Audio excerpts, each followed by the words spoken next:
சரி. இப்போ இந்த திரைப்படம் 19ஆம் தேதி வெளியாகுது. ஆனால் அதற்கு முன்பே சமூக ஊடகங்கள்ல அந்த திரைப்படம் குறித்தும், காடு வெட்டியார் குரு அவர்களை பற்றி மிக மோசமாக விமர்சிக்கிறாங்க.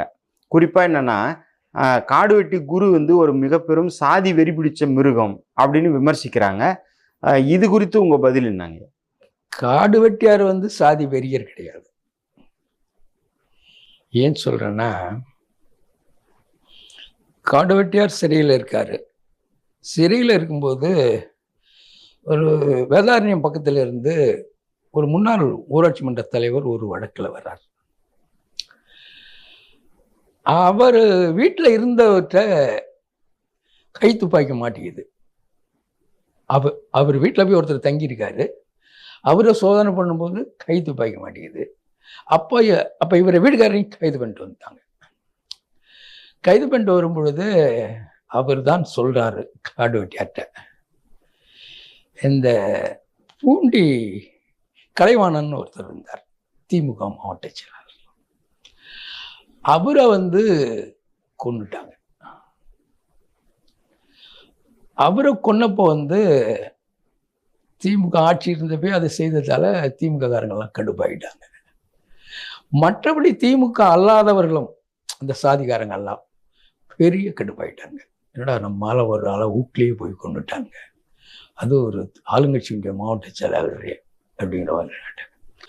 அப்போ அவங்க திமுக அண்ணா திமுக காரங்க எல்லா கல்லர்களும் சேர்ந்து அவங்க ஒரு முடிவு பண்றாங்க, இதுக்கு பதிலாக நாம யாரை கொல்றது. அப்போ அவங்க தேர்ந்தெடுத்தது திருமாவை. அந்த பொறுப்பை ஒப்படைச்சது அது ஒரு வன்னியர். அதாவது அந்த வல்லம்படுகைன்னு ஒரு ஊர், அங்க ஒரு பெரிய ஆள் இருந்தார், சந்திரன் சொல்லி. அவர்கிட்ட தான் அந்த பொறுப்பை ஒப்படைக்கிறாங்க. இதெல்லாம் அந்த முன்னாள் ஊராட்சி மன்ற தலைவருக்கு லேசா தெரியுது. அப்போ அவர் தான் காடு வெட்டியார்ட்ட சொல்றார், இதே போல திருமாவை கொல்றதுக்கான முயற்சியில் ஈடுபடுறாங்க அப்படின்னு சொல்லிட்டு. அந்த வல்லம்படுகையினுடைய அந்த சந்திரனுடைய ஆட்களும் சிறையில் இருக்காங்க. அப்போ நம்ம ஊரு, அதான் என் கூட இருந்த தோழர் ஒருத்தர் அறிவழகன் சொல்லி, காலையில இந்த இதெல்லாம் அடைப்பெல்லாம் திறந்த உடனே ஒரு தம்பி கூப்பிடுறார். அறிவழகன் யாருங்க, தலைவர் கூப்பிட்டு சொல்றாரு. அப்போ அவன் என்னன்னாங்கிறா, இதாவது செய்தி இல்லாம சும்மா கூட மாட்டாரு, போயிட்டு வா, போய் என்ன போயிட்டு வா. அப்போ அவ போறா, அவன்கிட்ட செய்தி சொல்றான், இப்படி ஒரு செய்தி நடந்ததா ஒரு தகவல் இருக்குது, இந்த தகவல் உண்மையான்னு சொல்லி அந்த சந்திர நாட்கள்கிட்ட போய் விசாரிச்சுட்டு வா அப்படின்னு சொல்றாரு. அப்புறம் இவன் போய் சிறையில் அப்புறம் போயிட்டு இவன் வரவே இல்லை காலை சாப்பாட்டுக்கு. சரி, அங்கேயே சாப்பிட்டுக்கிட்டு தலைவரோட ஏதாவது பேசிட்டு இருப்பான்னு நாங்கள் ஒன்றும் கண்டுக்கல. அப்புறம் 1 மணிக்கு மேலே வந்தாப்புல.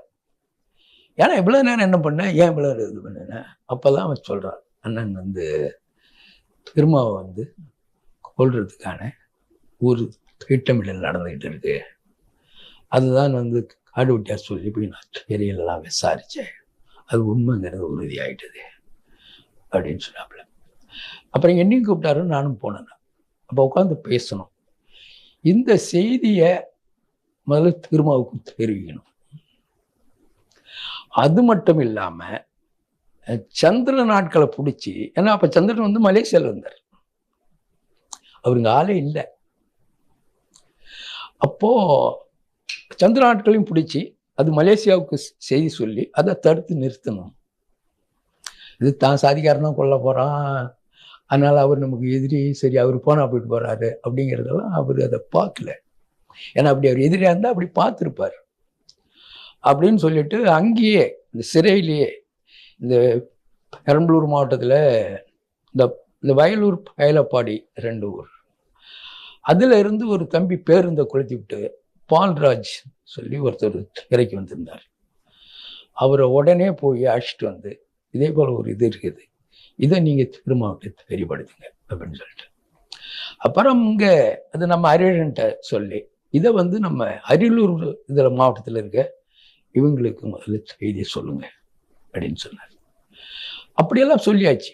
சொல்லிட்டு அப்புறம் கேட்டேன், நீங்கள் யாரையாவது பிடிச்சி அனுப்புங்களேன் அப்படின்னு சொன்னேன்.